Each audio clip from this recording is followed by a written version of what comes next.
할렐루야, 2025년 10월 1일 수요일입니다. 함께 예배드리시는 모든 성도님들을 예수님의 이름으로 환영하고 축복합니다. 어제는 평안히 주무셨습니까?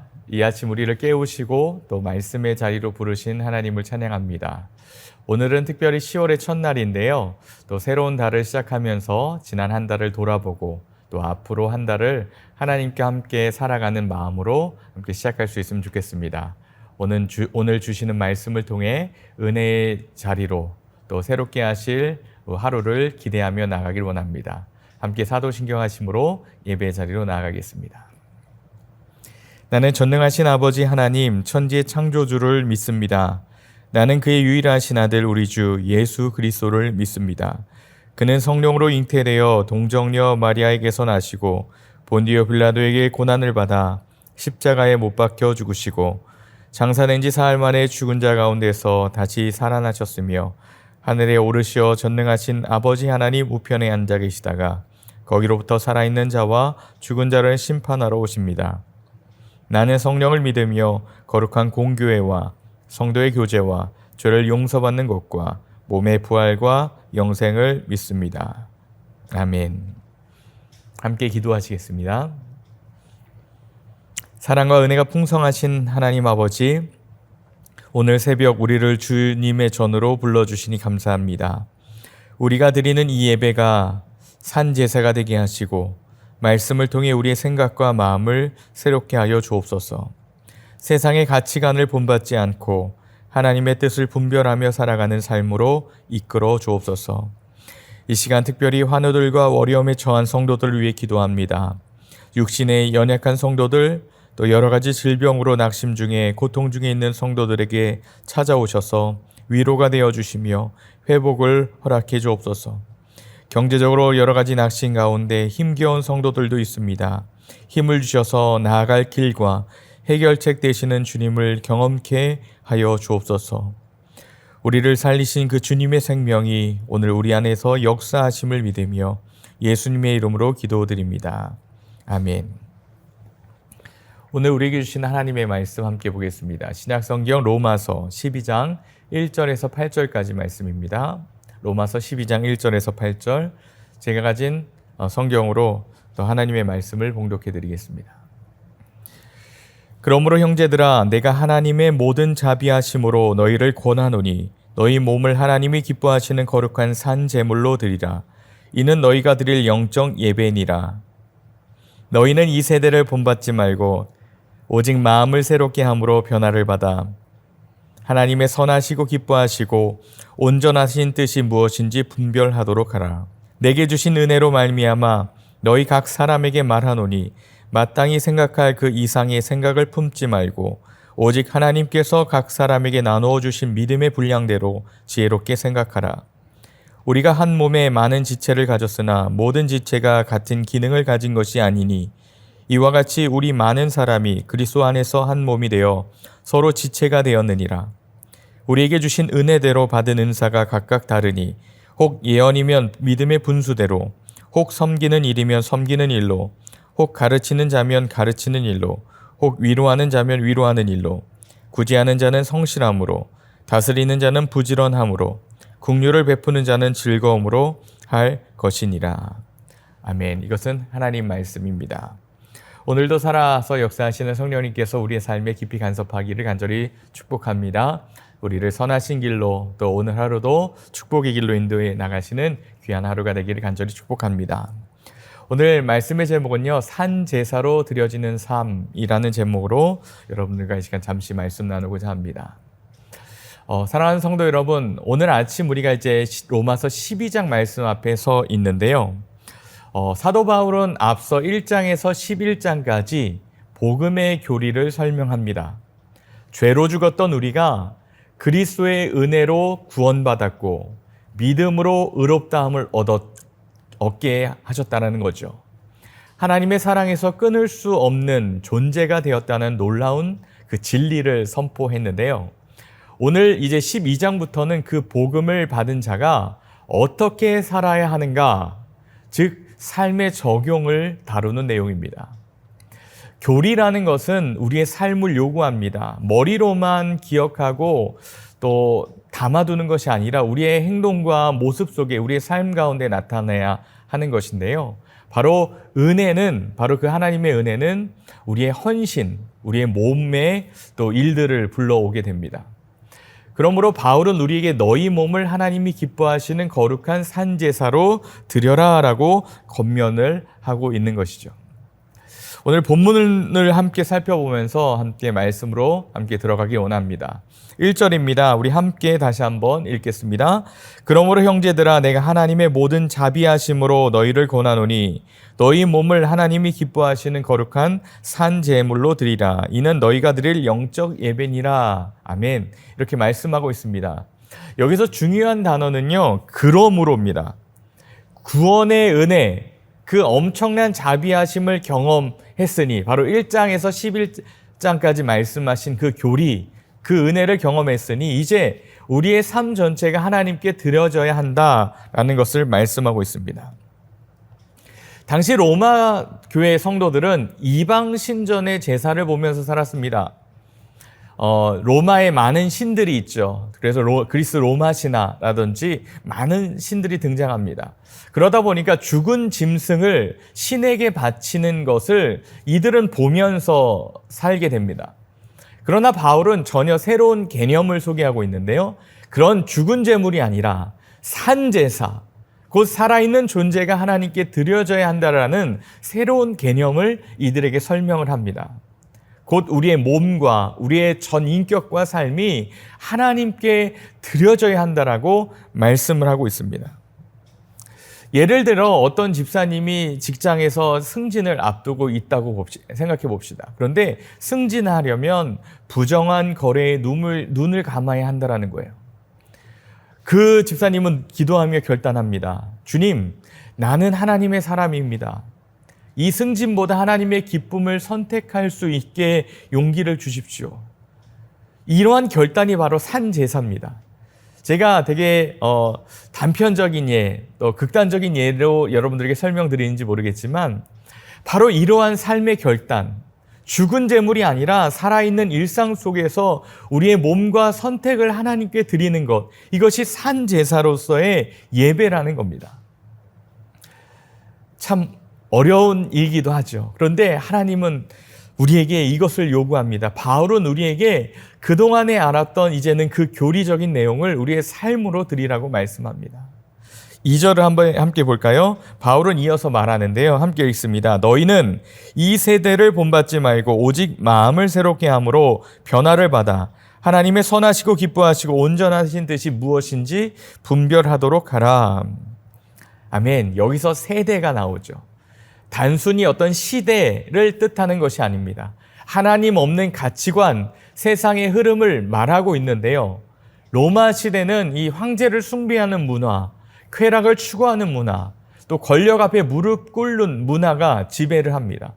오늘 우리의 시대도 다르지 않죠. 돈과 성공과 자기 만족과 자기 풍요와 최고의 가치를 삼는 그러한 흐름들이 우리를 휩쓸고 있습니다.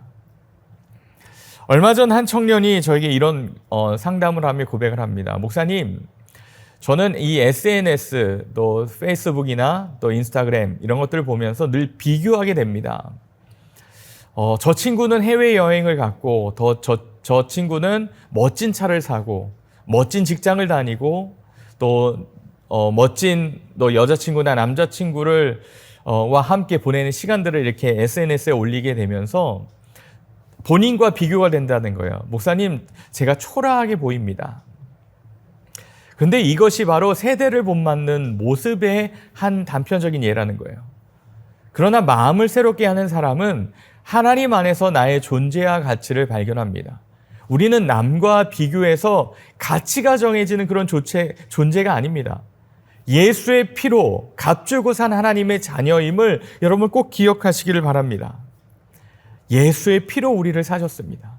세상의 가치대로 우리가 평가되는 사람들이 아니라는 거예요. 이어서 3절 말씀을 함께 좀 보겠는데요. 3절 이렇게 말합니다. 바울은 또 경고하고 있는데요. 함께 읽죠. 내가 주신 은혜로 말미암아 너희 각 사람에게 말하노니 마땅히 생각할 그 이상의 생각을 품지 말고 오직 하나님께서 각 사람에게 나누어 주신 믿음의 분량대로 지혜롭게 생각하라. 당시 로마 교회는요, 유대인 신자와 이방인 신자들 사이에 갈등이 있었습니다. 우리가 계속해서 봤죠. 서로가 더 우월하다고 생각합니다. 이방인들은 유대인들이 바라보는 그 이방인들, 헬라인들을 하나님이 선택하지 않은 그러한 백성으로 생각합니다. 바울은 이것을 정면으로 깨뜨리죠. 자기 자신을 과대평가하지 말고 믿음의 분량대로 자신을 보라고 말합니다. 오늘날도 마찬가지입니다. 교회 안에서 직분이나 은사를 두고 비교하거나 교만해질 수 있습니다. 나는 찬양되니까 더 귀하지. 예배 앞에 서서 찬양으로 또 이끌어가니까 더 귀하지. 또는 나는 말씀을 가르치니까 더 높다. 이런 생각들이 스며들 수 있습니다. 그러나 하나님 앞에서 모든 은사는요, 은혜로 주어지는 것이라고 오늘 말씀합니다. 우리 모두에게 서로에게 각 필요한 지체임을 기억하라고 말씀합니다. 제가 한국에서 전도자 시절을 보낼 때 섬기던 안산의 한 교회가 있었습니다. 원로 장로님이 한 분이 계셨는데요. 장로님은 늘 토요일 오전이면 나오셔서 본당 바닥을 빗자루로 쓸고 마포로 정성스럽게 바닥을 닦으셨습니다. 그리고 마지막으로 손걸레를 쭉 빨아서 장의자를 모두 닦으시고 마지막에 뒷자리에 조용히 앉아서 한 20-30분 정도 기도를 하고 가셨습니다.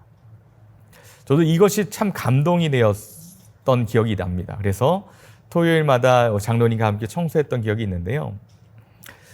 사람들의 눈에는 전혀 드러나지 않는 그러한 은사였습니다. 이러한 섬김이야말로 공동체를 지탱하는 큰 힘이었습니다. 이것이 바로 겸손히 자신의 분량을 따라 사는 모습이 아니었나 생각을 해보게 됩니다. 여러분, 각자의 은사를 하겠습니다. 비교하는 것이 아니라 남과 비교하며 무엇이 잘났고 못났고가 아니라 우리에게 주신 은사대로 겸손하게 그 분량을 따라 사는 것입니다. 오늘 우리 4절과 5절 말씀을 한번 좀 보겠는데요. 바울은 이러한 교회를 한 몸이라고 비유합니다. 우리 각자가 몸의 지체의 일부라고 얘기합니다. 눈이 귀해서 나는 너보다 더 중요하다라고 말할 수 없다라고 얘기하죠. 손이 발에게 너는 쓸모없다라고 할 수 없다라는 거예요. 몸은요, 각각의 지체대로 다 있어야 온전한 것입니다. 오늘날 교회가 분열되고 약해지는 이유 중 하나는 이 사실을 잊어버렸기 때문입니다. 교회는요, 목회자 혼자 이끌어가는 곳이 아닙니다. 평신도, 장로, 권사, 집사, 청년, 어린아이 모두가 한 몸으로 연결되어 있습니다. 한 사람이라도 빠지면요, 그 공백이 공동체 전체에 영향을 미칩니다. 가정도 마찬가지예요. 부모, 자녀, 형제, 자매 모두 역할이 다 다릅니다. 그런데요, 모두 필요합니다. 만약 한 지체가 제 역할을 하지 않으면 가정은 흔들립니다. 교회도 사회도 동일합니다. 우리가 서로를 지체로 받아들이고 존중할 때 건강한 공동체가 세워지는 줄 믿습니다. 6절과 8절의 말씀인데요. 바울은 은사를 나열합니다. 조금 전에도 말씀했듯이 예언, 섬김, 또 가르침, 위로, 구제, 다스림, 긍휼, 이 모든 은사는요, 다양하지만 목적은 단 하나입니다. 뭘까요? 곧 공동체를 세우고 하나님을 영화롭게 하는 것입니다. 우리 교회도 이런 은사가 다 다양하게 나타납니다. 어떤 분은 기도로 교회를 붙들고, 어떤 분은 재정으로 헌신하며, 또 교회를 세우고, 어떤 분들은 청소를 하고, 또 주변을 가꾸고, 어떤 분들은 음식으로 성도들을 섬기고, 어떤 분은 찬양으로 하나님께 영광을 돌립니다. 그 외의 모든 은사를 발휘해서 하나님을 예배하고 찬양하죠. 교회를 섬기죠. 하나님은요, 모든 은사를 귀하게 보신다라는 사실입니다. 늘 밝은 미소로 사람들을 맞이하고 낙심한 성도들에게 위로를 건네는 것, 이 모든 것도 은사입니다. 바로 말 한마디가 사람을 살리는 거예요. 공동체를 회복시키는 것입니다. 오늘 말씀을 마무리하고자 합니다. 사랑하는 동양성교교회 성도 여러분, 오늘 로마서 12장 1절에서 8절은요, 우리에게 명확히 가르칩니다. 첫 번째는 구원의 은혜를 받은 우리는 산제사로 하나님께 드려져야 한다. 두 번째, 세대를 본받지 말고 마음을 새롭게 하여서 하나님의 뜻을 분별해야 한다. 세 번째, 자신을 과대평가하지 말고 믿음의 분량대로 겸손히 살아야 한다. 네 번째는요, 우리는 한 몸이며 서로에게 꼭 필요한 지체들이다. 마지막 다섯 번째인데요, 하나님은 다양한 은사를 우리에게 주셨고 그 목적은 공동체를 세우는 데 있다라는 것이에요. 참 구체적이죠. 사랑하는 성도 여러분, 오늘 하루를 시작하면서 우리 몸을 산 제사로 드리는 하루가 되기를 간절히 축복합니다. 우리의 작은 선택, 작은 행동 속에서 하나님이 기뻐하시는 삶을 살아갈 수 있기를 간절히 축복합니다. 세상은요, 성공과 비교로 가치를 강요합니다. 우리는 마음을 새롭게 하여서 하나님의 뜻을 따르는 사람들입니다. 겸손히 나의 은사를 사용하여서 공동체를 섬기고 하나님의 영광이 되고, 또 교회는 하나님의 나라를 드러내는 능력 있는 공동체가 되어야 할 줄 믿습니다. 여러분, 오늘 이 말씀 꼭 기억하시며 오늘 나에게 주신 은사가 무엇인지 함께 기억해 보시고, 또 겸손함으로 그 은사대로 하나님을 영화롭게 하는 귀한 하루가 되길 예수님의 이름으로 간절히 축복합니다. 함께 기도하시겠습니다. 자비로우신 하나님, 오늘도 우리를 은혜로 불러주심에 감사합니다. 우리의 삶 전체가 산 제사로 드려지게 하시고 세대를 본받지 않고 마음을 새롭게 하여 주님의 뜻을 따라 사는 우리들 되게 하여 주옵소서. 우리 각자에게 은사를 주셨습니다. 겸손히 그 은사를 사용하여 교회를 세우게 하시고 서로를 지체로 기억하며 차별하지 않고 서로를 소중히 여기며 사랑할 수 있는 오늘 하루 되게 하여 주옵소서. 오늘 하루도 주님께 드리는 하루 되길 원하며 예수님의 이름으로 기도드립니다. 아멘. 계속해서 기도의 자리로 함께 나아가시겠습니다.